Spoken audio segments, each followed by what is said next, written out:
if you're in your workout and you're not going to be feeling the pain of depression, you're going to be feeling the physical pain of hurry up and get this over with and done. But knowing that on the other side, I'm going to feel so incredible. Mm-hmm. So that's why you can push yourself.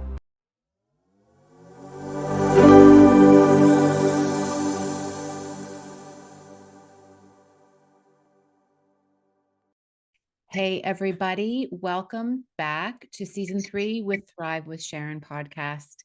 I am, as always, so grateful for you to be here and to continue to follow along in all of our episodes and to continue your engagement. And I just want to remind you, if you're new to this podcast channel or to our YouTube channel, whichever you're landing on, please make sure that you subscribe, leave a little comment and review. And any kind of feedback is always good and welcome feedback. Today, this is a topic that's really near and dear to my heart. And I am really excited to introduce our next guest. I just realized that I didn't introduce myself. I'm Sharon Land. I'm a holistic psychotherapist, if you're new to the show, and a metaphysician and internationally recognized healer. And my passion is to bring safe spaces to you so that you can learn how you can actually heal in the ways that resonate with you so that you can really thrive in your life. Today, I have Bill Murphy, and he is a published author. And the thing that I have found that is so interesting about Bill is that he publicly shares about how he grew up in a toxic and abusive family dynamic. And I'm really excited to talk about his idea of what thriving really means and how you go from surviving to thriving. But first, I just want to do a quick little introduction about Bill. Bill was constantly overwhelmed by fear and doubt throughout his younger years. Nevertheless, he was motivated to show those around him that he could accomplish what he set out to do, and in spite of being verbally and physically knocked down. Bill believes that when the storm hits, you have three choices: to either give up, become a victim, or do what you can to survive, and then learn to thrive. You don't need to have exceptional talents or resources to overcome adversity. Oh my gosh, I can't wait to talk about that. To be resilient and to achieve extraordinary goals. You are capable of more than you realize, and you can learn to thrive. And Bill Murphy is proof. Bill, that is such an amazing introduction. I welcome you to the show. I welcome you to the community. I think this is like so perfectly and divinely timed. Thanks for having me. I'm really excited to be on here with you, Sharon. Yeah, well, thank you. And thanks for coming. The thing we were talking about before we pressed record was something that I really appreciate about you, especially coming from the position of being a man, that you are openly sharing about some of your experiences that have shaped the lens, I'm sure, of how you view yourself and you view the world post and prior to some of your healing journey. Where would you like to start sharing? Where do you find is best to start sharing about your journey? Yeah, so I mean, the adversity, we talked about being knocked down at an early age in the environment that I grew up in, and it was a very abusive physically, but it was a verbal abusive environment with my father, and it was the worst part was I could take the beat downs, but it was the shaming, the ridicule, the belittlement, and even like a physical shame is probably worse than a beatdown in some cases when you get the proverbial, well, not even proverbial, it's the physical poke in the chest for doing something wrong, and just it's uncomfortable, it's annoying, it's an incredibly shaming way to address somebody. And so that's kind of what the environment was like. It was always tension filled. There was a celebration when he was when he was not home And I spent a lot of time, on the ball fields and doing things with my friends, just to be away. And, I didn't realize it until recently that, I grew up always trying to overcome and show them, but what the driving piece within all that is, I was trying to get out of my depression, not knowing I was depressed. And I grew up in Central Mass, and a lower middle class neighborhood where you had to be tough. Men and boys didn't cry. And so this vulnerability piece, at 50 years old is still a risk for me. But it's important. Look at the suicide rate. Look at what's happening out there. Look at, I'm seeing my friends that never addressed their own issues that I grew up with. And so getting the recognizing and getting the help along the way, whether it was through coaching, through therapy, or just constant self-development, helped me recognize where I was misstepping, in my journey of life throughout. Yeah. Okay. So can we go a little deeper into that? So what do you mean by misstepping? How did it affect you after you were out of the home environment? I mean, at some point we know we become independent and adults. How did you find that really affected you? So I grew up incredibly angry, but like a street fight was something that was normal, right? And I thought my home environment was normal. And if somebody said something wrong to you, you drop the gloves. And that was kind of the way it was. I mean, that gets old pretty quick, when you get into, college age. But, so that was part of my anger was, like, that's how you settle things. So then that anger turned in, it was always tension filled. And I always had a sharp tongue, quick to react. Now that's a whole nother principle that we use. There's no reaction. You got to hit the pause and respond. So the reaction piece is what we want to be careful. But here's the thing, like, I grew up saying I want to be the opposite of what the model was for me. But what I didn't realize was, in my later years, I was bringing tension in my house, even though everything I did, I wanted better for my kids. I wanted better for my family. I wanted to provide a much better life financially, and create all kinds of healthy examples of living life to the fullest, that I still brought home angst and tension into the home that, I could be unbearable to be around, especially if it was a bad day. So until recently, so those were the missteps, those were the missteps in relationships. Those were the missteps with my own kids. And, until recently, a few years ago, that I went through some intensives, that I realized what was really happening. So as much as I wanted to be opposite, the aha moment was I didn't realize that I was bringing tension. And to take that a step further, the kid that was abused growing up, I didn't love. So if I told you this, there was no self-love, right? So if I told you a story, I'd tell you matter-of-factly, yeah, when I was 7 or 8, I don't remember getting put through the wall, but I remember plastering it up to fix it, the wall that I was put through. Now, if you told me that story about a 7 or 8-year-old boy that I didn't even know, I may well up and be like, oh, wow. But when I used to tell that story about me as a 7 or 8-year-old boy, there was no connection. You were disconnected. Yep. So that's where the self-love piece is so important. And I feel like men, they brush that aside. And I went kicking and screaming to agree to this, as far as the self-love thing. I was like, what? It's not a big deal. I grew up normally. It's normal. Don't feel bad for me. We don't need to feel bad for me. But I was blowing off the process of getting in touch with that younger self. And so that's where everything changed. And that's where there was peace with my past, and there was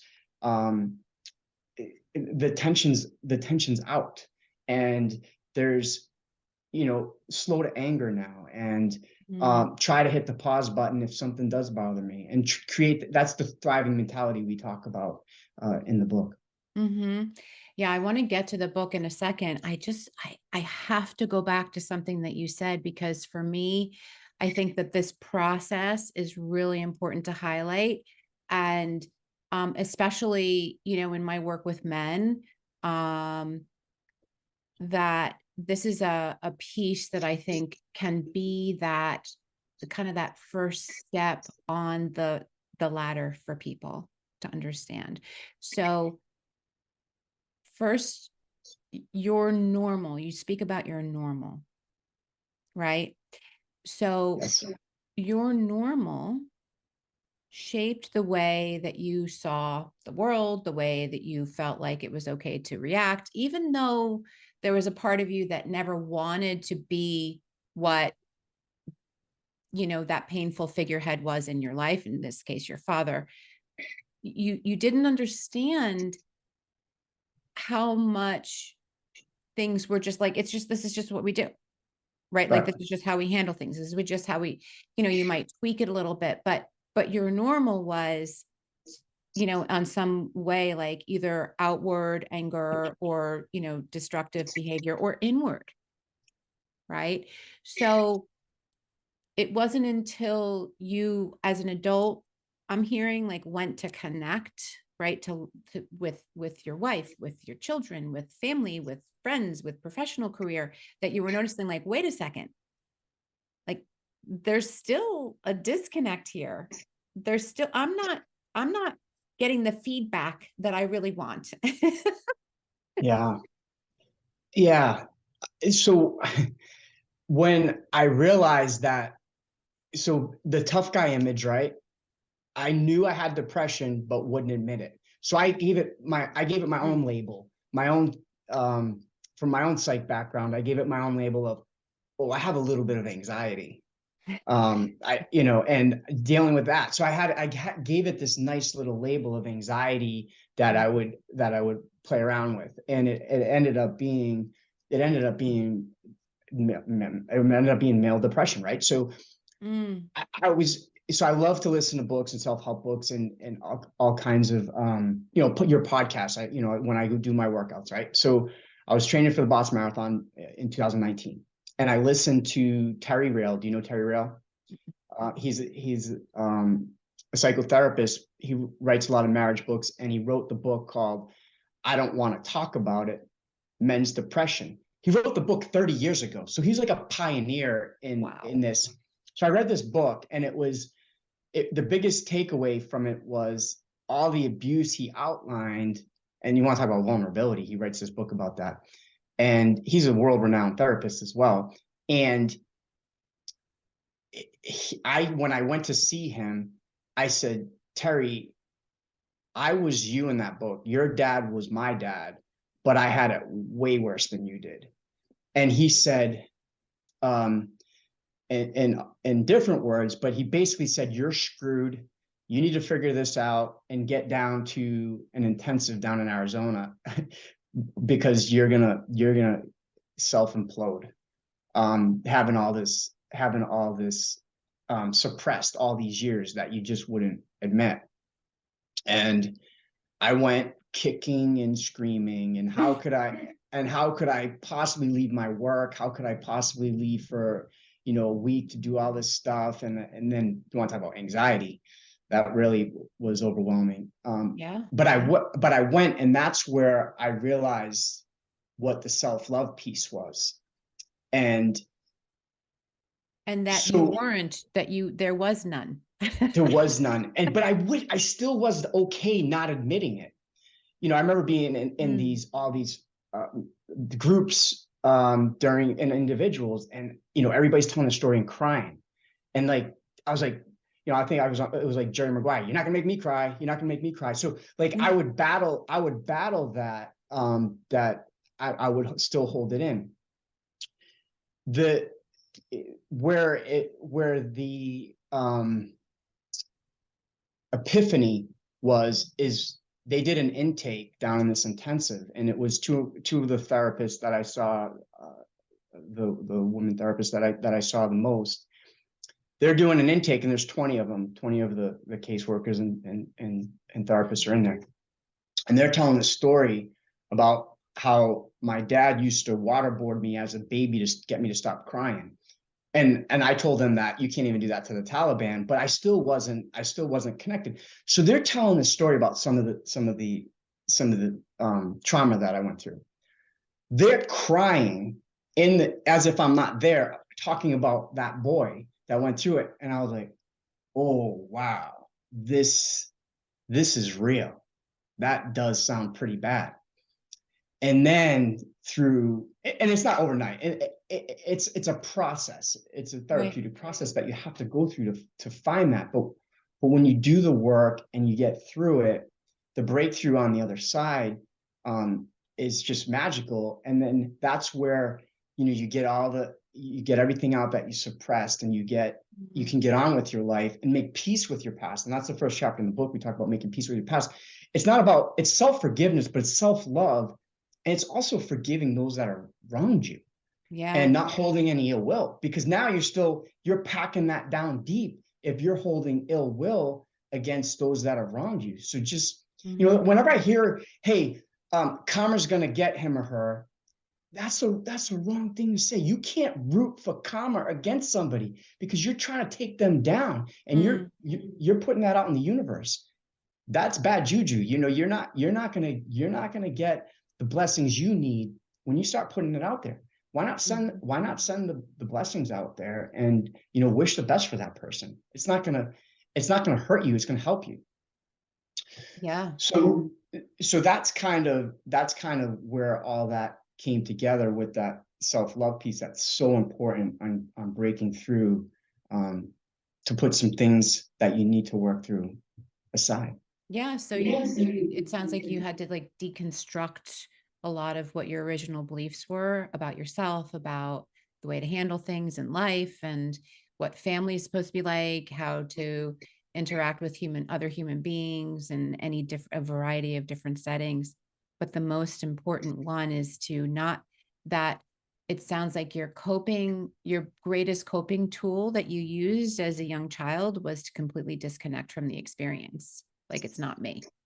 And that the most pivotal point for you in your healing was the fact that you, for the first time, were able to connect the words to the physical response and emotions that you actually had stored in your body, so that you could heal it, deconstructing what was there, reconstructing what's more aligned for who you want to be now. And forgiveness is so important. Do you have a specific in your book? Let's talk about your book. So your book, it sounds like you have kind of phases and stages where you walk people through. So do you have a forgiveness part in the book, or is it blended? That's it's throughout there, but that's, give gratitude. Gratitude's, it's so important, the gratitude piece, and forgiveness. And it's self-forgiveness, self-love, and forgive others. That's definitely so important to have a thriving mentality, and understand if you're battling. So, okay, one of the things we did down there was we took the ACE test, adverse childhood experience, right? And I took the test, and the therapist looks up at me, Dr. Eisenberg looks up at me and says, you should be dead or in jail statistically based on your score. And he says, but you've learned to be a workaholic. So remember, so this goes back to, I work, and then I come home and I'd be anxious about all the work that I didn't get done. And you're if you're on your deathbed, you're not going to regret not working enough if you've worked too much, so. Yeah. And so what I ended up doing is I always poured, whether as a kid, I would pour everything into athletics, or I would pour it into my work.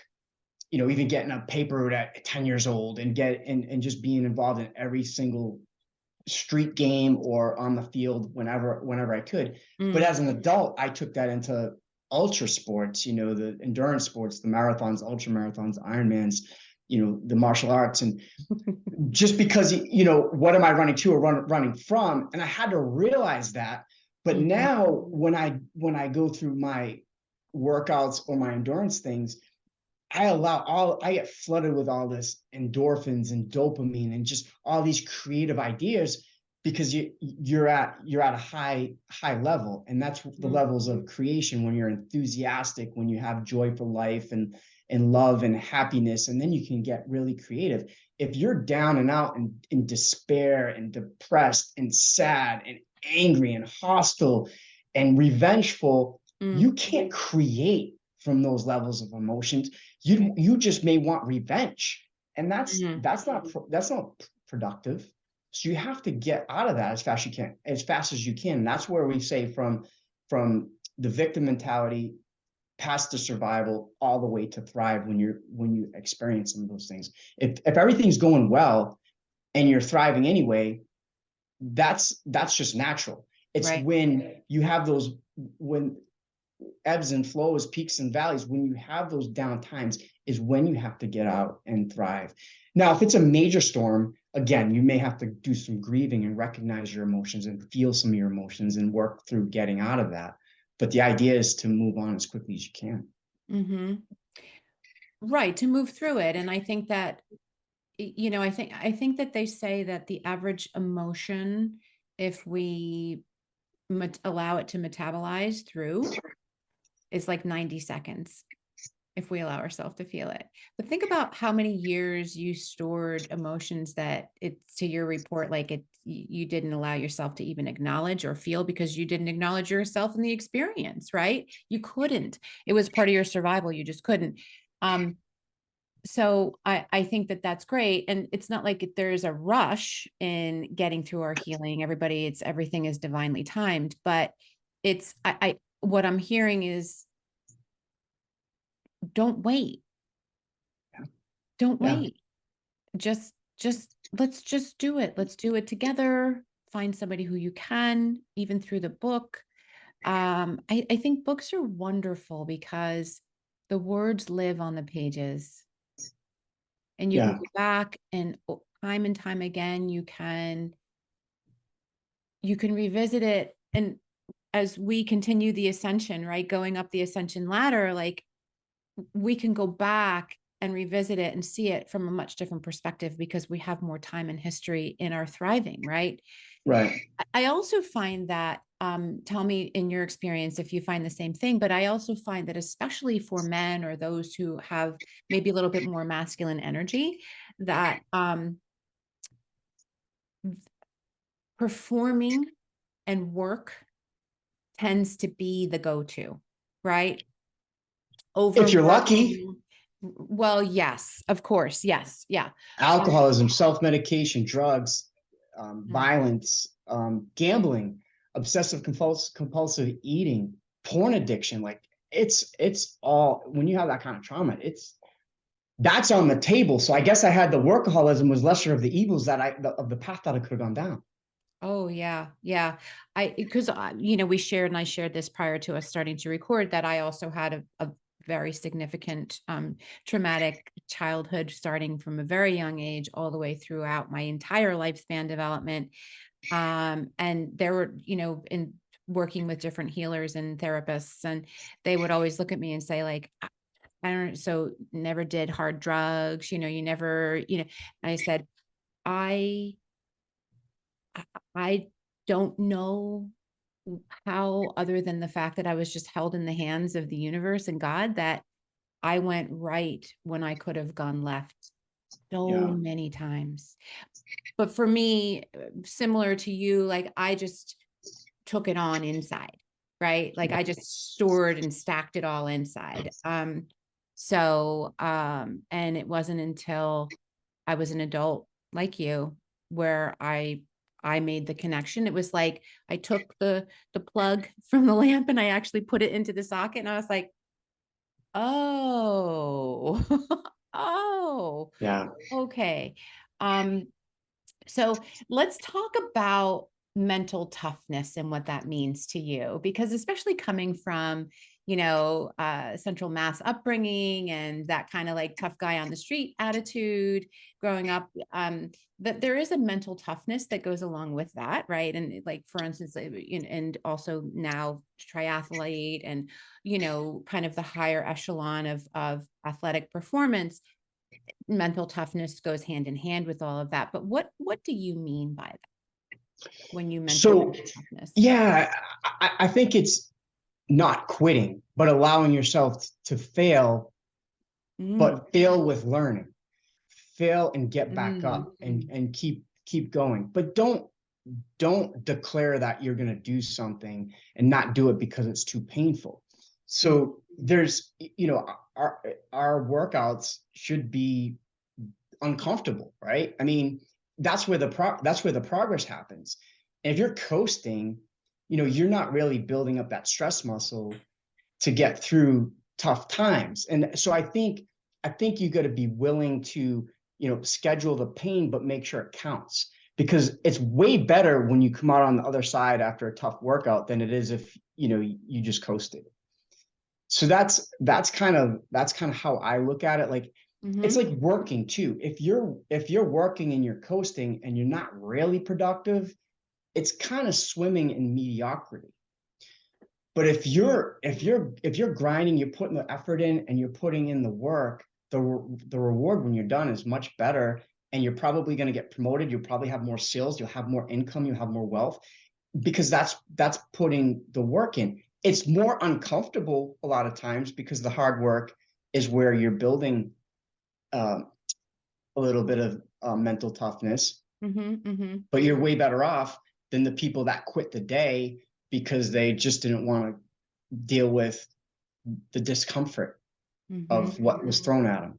And that's mm-hmm. kind of part of the thriving mentality. And just know that, hey, the hardest thing is going to be the most uncomfortable thing, but I need to be okay with it because I know it's going to get me to where I want to go. Yes.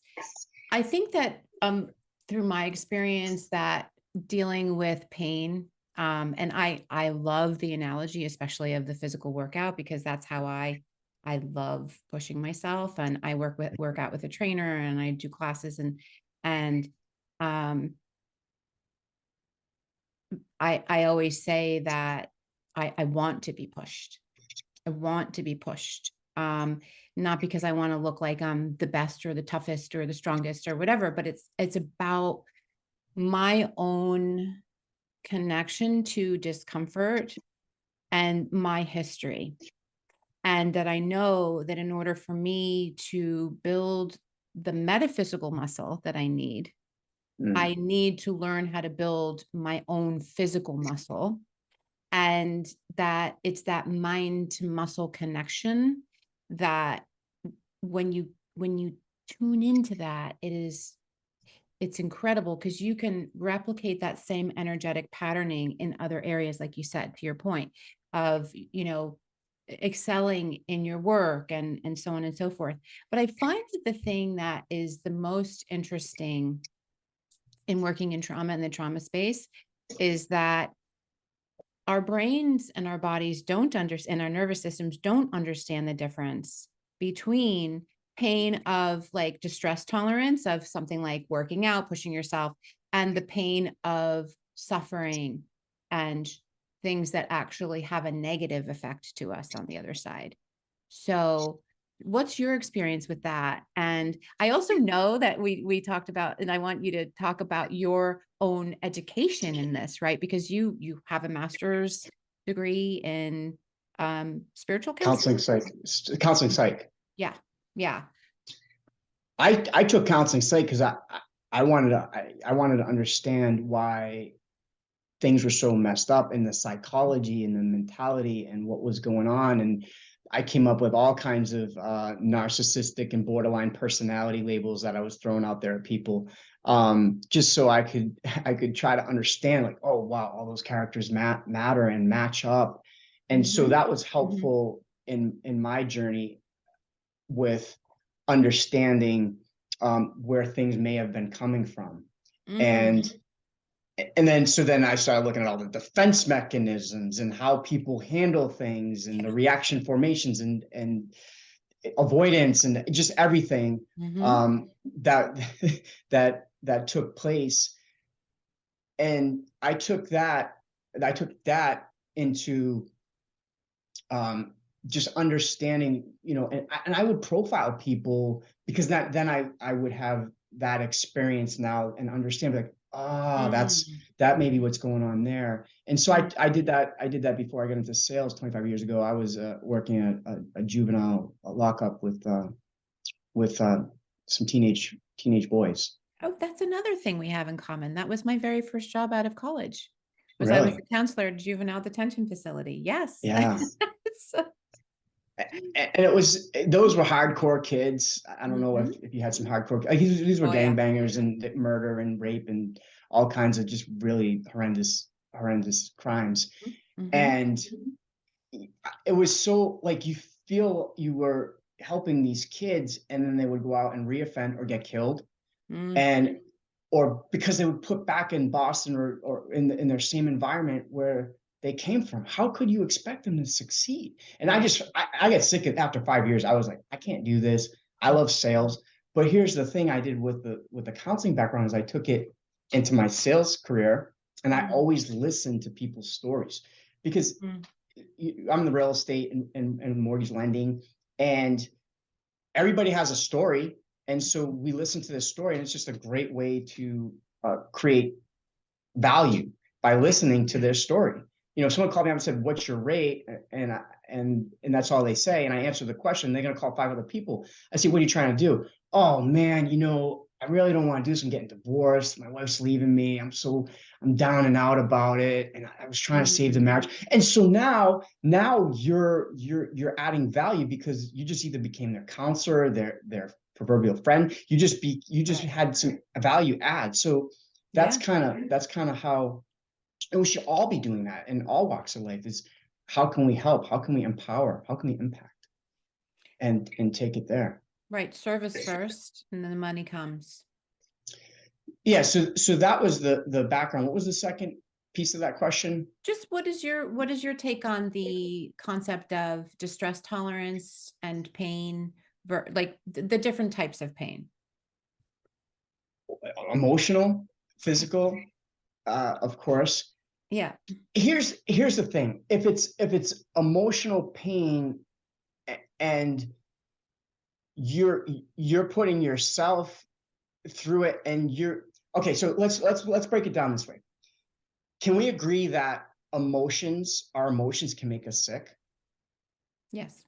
Some Well, emotions can, or stored emotions, unmetabolized emotions. Yeah. Yeah. Yeah. yeah, like deep depression or deep anger or hostility or revenge, like packing that down can really physiologically change you for Yeah. the worse. Mm-hmm. So Mm-hmm. then how about if we take that to the creative emotions and the high level emotions of happiness, joy, love, enthusiasm, zest for life? Like, can't you start to feel better?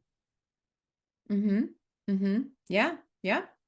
So if you're in your workout and you're not going to be feeling the pain of depression, you're going to be feeling the physical pain of hurry up and get this over with and done. But knowing that on the other side, I'm going to feel so incredible. So Mm-hmm. that's why you can Yep. push yourself. But if you're self-medicating and maybe it's alcohol or drugs and you're self-medicating, Mm. you're not gonna feel like you can get through to the other side. So you got to Right. be careful on what kind of pain you're allowing. Right. And how you address it. Right. Like Yeah, to your point of it becomes like a short loop cycle if sure. we feel terrible in the morning because we had too much drink over the weekend, right? Monday morning is typically the highest rate of self-harm and suicide. Makes So, sense. right, it makes sense because it's like having to face the requirement to perform when we don't feel well. And it's Right. hard. It's not saying that people don't do it and don't choose to do it, but like it causes pause when you know that you have to work, right? And so you don't want to start the morning with a whiskey sour or whatever, you just so you realize that you have to go this far before you can actually not feel that discomfort when you're in that short loop of self-medicating and numbing yourself and what have you. But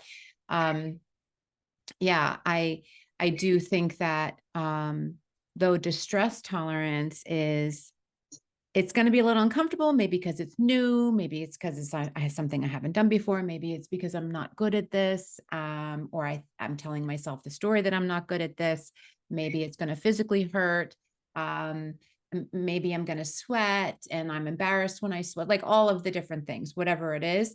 But on the other side, it's going to actually nourish you. It's going to nurture your sense of self and your selfhood and your health and your own self-image. And you're going to feel better about yourself for doing things that typically you feel better about yourself when you do things that contribute to your health and have a positive outcome. Absolutely.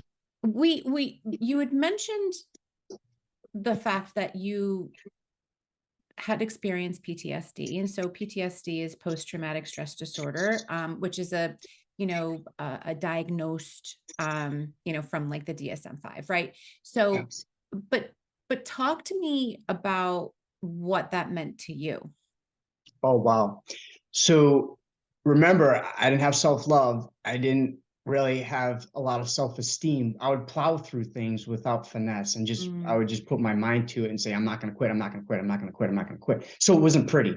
I would just grit and grind it through. So when I was out in Arizona, that's when they said, and so now I'm still working through the self-love thing and worthiness.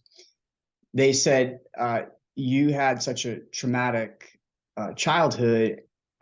You have, it's a post-traumatic stress. And I said, come on, there's no way that I could have that. I'm not a soldier. I'm not a warrior.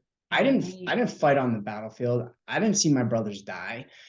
So like here we are again. You talk about a loop.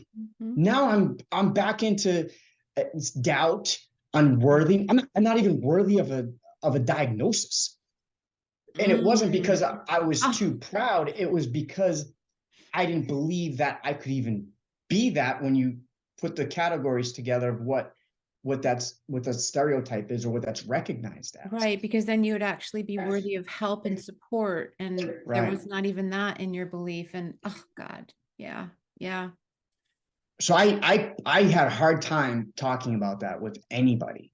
And here So you I are. went back a couple more times. I just continued to work on myself, and I've been always a self-help junkie anyways, even since I was a young kid. Yeah. Because I always wanted to get better. I was always coachable, right?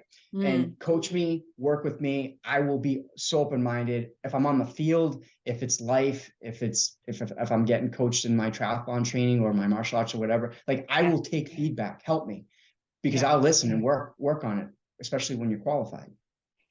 Right. So that was a process. Oh, that's a big one though, especially when you're qualified. I think that everybody's qualified on some level, but when you're really seeking to go outside your comfort zone into the world of the unknown, it is good to seek wise counsel. I really do. And again, Wise counsel. safe spaces, right? We heal well in safe spaces. And I'm especially mindful when we are talking about things like PTSD that, it's really important to put yourself in the right hands to help to heal from that. But what you're saying is, and what I'm hearing you say is that there is life on the other side of PTSD. You're thriving, right? And so it's not to your point, like people think that people who have been diagnosed with PTSD are those who you find, homeless and treatment resistant and not able to take care of themselves, or estranged families and things all, kind of like their world just blows up. But that's not true. No. So I've never been happier in my life than I am right now. So I recognize all my missteps, and I made peace with my own past and self-love. And here's the thing. Remember how I wouldn't admit I was depressed? I was the guy who'd be like, depression. Wow, he's soft. Admittedly Mm, so. And I'm guilty of that. So I was like, I didn't want to be that person, but I recognize that it's a real thing. mhm, And I called it anxiety. So I was on meds for anxiety, but it was really for depression. mm, So, a couple years ago, after all of the work that I put in, I decided that, I'm not going to, and people do need to take meds. I understand it. And I'm not telling anybody not to, but I created my own plan to get off any meds. I don't take any medication for anxiety, or which I called, or depression, or whatever. mhm, I just, I want to just be clean, and I want to use my mind to get through things. And that's why the thriving mentality is really, really important to mhm. operate from. Yeah, and I'm with you as far as medication is concerned. I think that medication has a place, Mm, and it helps people to be able to do the work. And it sounds like in your case, that was what happened. But it's not always something that is like a life sentence of now you have to take this for the rest of your life. Sometimes you can get yourself, I say it, above the waterline, right? So a lot of people are underwater, and it's right. very hard to do the work when you're underwater. You're just constantly bumping along from crisis to crisis. So medication can really help with that. Yeah. But if possible, through the right supervision and right care, holistically, just like you said, you're the living example of being able to champion your own self and really heal on all levels. And the physical is going to affect the mental and vice versa, right? Yeah. So tell me more about the book. When did you decide to write your book? I decided to write it for two reasons, and it was a compilation of journals for years and years and years. I've always journaled. Mm. And in 2019, when I did the Boston Marathon, and I finished the Boston Marathon, but I didn't like my time, and I was upset with myself because I kind of ignored my nutrition along the way. I ignored some stuff. So I was chasing nutrition. I was cramping up, all sorts of stuff. So Mm. I was questioning my mental toughness because I wanted to quit so bad.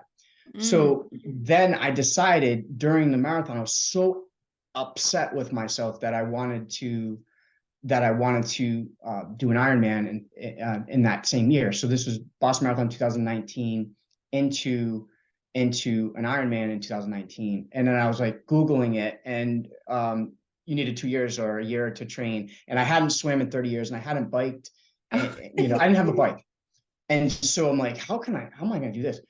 And then the anxiety in the pool, and then there was falling off the bike with my clip-ins in front of everybody when I was getting fitted because I couldn't kick out and didn't know how, and it was just so embarrassing. So you want to talk about wanting to quit? I was like, I can't do this. But what I did was I told my kids I was going to do it. Oh. That was my biggest motivation, my biggest why. So while I was training, that's when I went to see Terry and realized I was depressed. Mm. And so I was originally writing the book for it once I finished Ironman, that, hey, we're way capable of more than we think.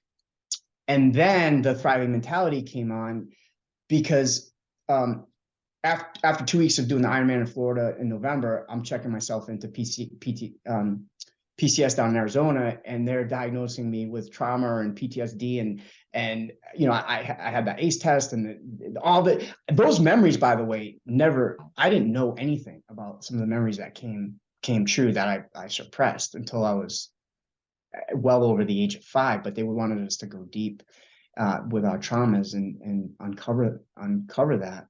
So Mm. that's how the book came about. And then, while I really worked on myself and I was having a lot of breakthroughs, the reason that I went down there is because I was struggling in my marriage. And so I started to write the book as a fairy tale ending. I went to all this Mm. counseling, I unrecognized this, I fell in love with myself. And so I'm writing the book, but when I started it, we were working on working on things, and then Mm. it didn't work out. It was during the pandemic. And so Sorry. we were separated while I was writing it. So the accountability piece was, I'm writing Thriving in the Storm, and I'm going to stay depressed. I'm going to stay down because of my marriage is ending. No, I can't be hypocritical. Yeah. I have to put my feet on the floor every day. I'm Yes. doing this book. I'm working on this, and I'm declaring on things that can help people when they're down and out. Well, I'm a mess, but now I need to start practicing everything we're talking about that I'm writing about. Just because I thought it was going to be fairy tale ending, it's way easier to put those principles in place. But when you're down and out, that's where the rubber meets the road, right? So now I really had to give gratitude every day before I put my feet on the floor. I really had to count my blessings, my health, thankful for my kids and my career and all the blessings that I've been able to provide for a lot of people. My charity work, like I was just keep doing that every day, and never hit the snooze button. I even named my alarm during that time love, happiness, abundance, and healing. Wow, I because love it would that. pop up.